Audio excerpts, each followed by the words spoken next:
আজকে মজার একটা রেসিপি শেয়ার করব আপনাদের সাথে। আশা করছি সবার খুব ভালো লাগবে। সো হ্যালো এভরিওয়ান, আসসালামু আলাইকুম। সবাই কেমন আছেন? আলহামদুলিল্লাহ আমরা অনেক ভালো আছি।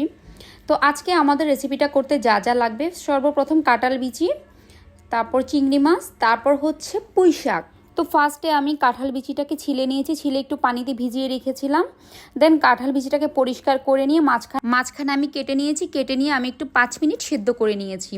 তারপর আমি চুলাতে একটা প্যান বসিয়ে দিয়েছি, দেখতেই পাচ্ছেন। তারপরে 3টা পেঁয়াজ নিয়েছি মাঝারি সাইজের, অনেক বড় নিতে হবে না, এটা আপনাদের স্বাদ মতোই। তো তারপরে পেঁয়াজটাকে দিয়ে নাড়াচাড়া শুরু করলাম, একটু করে নেড়েচেড়ে কিছুক্ষণ আমি ভেজে নিব, 2-3 মিনিট। তারপর আমি এই যে চিংড়ি মাছটাকে দিয়ে দিব। চিংড়ি মাছটাকে আগে আমি একটু হলুদ দিয়ে মেখে রেখেছিলাম কিছুক্ষণের জন্য। দেন আমি এটাকে কিছুক্ষণ নেড়েচেড়ে ব্রাউন কালার করে নিব। দিয়ে দিয়েছি আমি 2টো কাঁচামরিচ।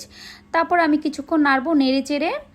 দেন আমি হচ্ছে এখানে বাদবাকি মশলাগুলো অ্যাড করে দিব। এখানে আমি 1 চা চামচ দিয়ে দিব এটা হচ্ছে রসুন বাটা। তারপর এই সামান্য আদা দিয়ে দিব, 1/2 চা চামচ না, সামান্য করে দিয়ে দিব। এটাকে আমি একটু ভালো করে নেড়েচেড়ে ভেজে নিব। এক একজনে এক একভাবে রান্না করে, সবার রান্নার ধরন কিন্তু একই রকম না। অনেকেই কিন্তু কাঁঠাল বিচি দিয়ে পুঁইশাক দিয়ে খেয়ে থাকেন। তারপর আমি হচ্ছে একটু করে পানি দিয়ে দিলাম। পানি দেওয়ার পর আমি 1 চামচ ধনিয়ার পাউডার, জিরার পাউডার 1 চামচ, তারপরে মরিচ গুঁড়া সামান্য দিয়েছি, দেখতেই পেয়েছেন ভিডিওতে। তারপরে 1 চামচ হচ্ছে আমি দিয়ে দিয়েছি হলুদের গুঁড়া। তারপর আমি এটাকে ভালো করে নেড়ে চেড়ে ভালো করে কষিয়ে নিব। আপনারা সবাই জানেন, যারা রান্না করতে পারেন, তরকারিটা যত কষাবেন ততই হচ্ছে মজা লাগবে আর টেস্ট ততই বাড়বে।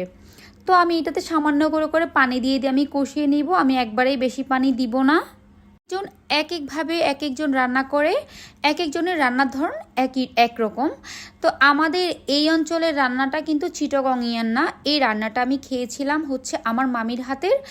আমার মামি অনেক মজা করে এই তরকারিটা রান্না করে। আর এই রান্নাটা আমার মা শিখেছে আমার মামি থেকে। দেন আমার মা এই রান্নাটা ছোটোবেলায় আমি অনেকবার খেয়েছি। বিশ্বাস করেন, আমার মায়ের হাতের টেস্ট যে এত মজার ছিল, সেটা কি আমি করতে পেরেছি কিনা আজও আমি জানি না।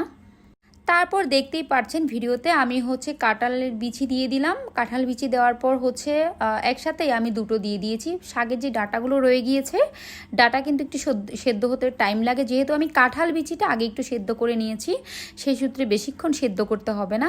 দেন আমি ভালো করে নেড়েচেড়ে কষিয়ে নিচ্ছি। আর এই তরকারিটা, সব তরকারি যতই কষাবেন ততটা টেস্ট বেড়ে যাবে, দ্বিগুণ হয়ে যাবে টেস্ট। দেন এই যে দেখতে পাচ্ছেন লুকস, ওয়াও, এত যে টেস্টি লাগছে দেখতে, কালারটাই কত লোভনীয়, তাই না? তো আপনারাও সবাই এভাবে ট্রাই করে দেখবেন। খুবই সিম্পল একটা রান্না, খুব বেশি কিছু লাগে না, নর্মাল উপকরণ দিয়ে রান্না। এমন মাছ মাংসর পাশাপাশি হঠাৎ করে এইরকম যদি রেসিপি হয়ে থাকে, তো আর তো কথাই নাই। আচ্ছা, আপনাদেরকে আমার রেসিপিগুলো ভালো লাগে না? আপনারা দেখি কমেন্ট করেন না, কোনো শেয়ার করেন না। এত সুন্দর কষ্ট করে আপনাদের জন্য রেসিপি করে থাকি, শেয়ার করে থাকি। তো আপনারা হচ্ছে মাঝে মাঝে একটু কমেন্ট করলে আমারও ভালো লাগে। তারপর যাই হোক, কী করার। তো তারপর হচ্ছে আমি এটাকে একটু উল্টিয়ে নেড়ে চেড়ে দিব, নেড়ে চেড়ে দেখবো যে সেদ্ধ হয়েছে কি না। তারপর এই যে একটু কষে যখন দেখলাম যে সিদ্ধ হয়ে গিয়েছে, কষানোর পর সুন্দরভাবে শাকটাকে আমি দিয়ে দিচ্ছি। শাক দেওয়ার পর আমি এখানে আর কোনো ঝোল অ্যাড করব না, পানি দিব না। তার মানে হচ্ছে বেশিক্ষণ শাকটা দেওয়ার পর, শাকটা আমি ছোট করে নিয়েছি, তাড়াতাড়ি সেদ্ধ হয়ে যাবে, যেমন বাকি আমার সবজিগুলো সিদ্ধ হয়ে গিয়েছে।